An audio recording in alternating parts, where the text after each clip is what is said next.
That guy is having such a hard time right now where, everybody said, he's the best signing last summer because he signed for free or re-signed for free. And since then, he scored, I don't know, not too many goals and a non-goal today.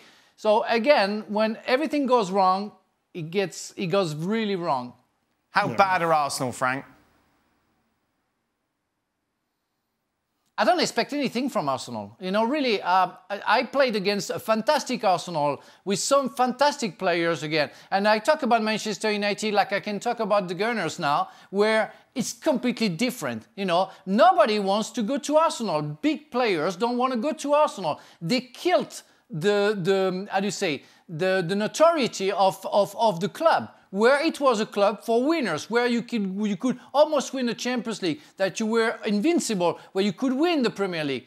We are so far away from there, so far away. The club became an average club. I don't know who's going to be guilty for that. Many people, I guess. But little by little, they went down to, I'm sorry to say that, an average club.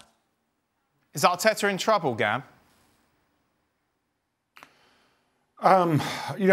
The concern would be if Arteta becomes the big scapegoat in all of this, because, I think a lot of the issues that Arsenal face have to do with the way this squad was built. And I was listening to what Frank said, and the concern is, okay, how do you get yourself out of this? How do you rebuild if you have to rebuild in transfer windows?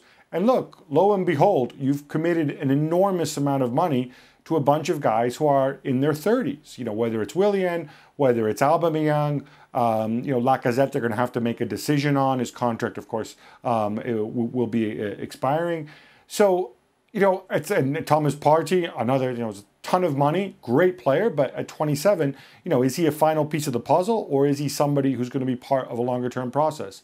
And the concern is that all of this blame falls on Arteta. And we were all praising, or at least I was praising Arsenal for their run at the end of last season and the way they started the season this year. I feel like maybe he's not getting enough help from the people upstairs, whether it's Edu or whoever.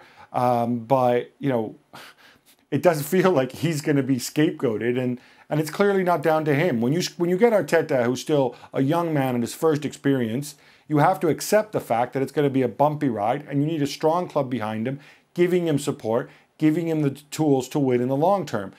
Instead, I feel like there's just been so much short-term thinking at Arsenal that, if you have to go to plan B, I don't know if they're going to have the resources to do that.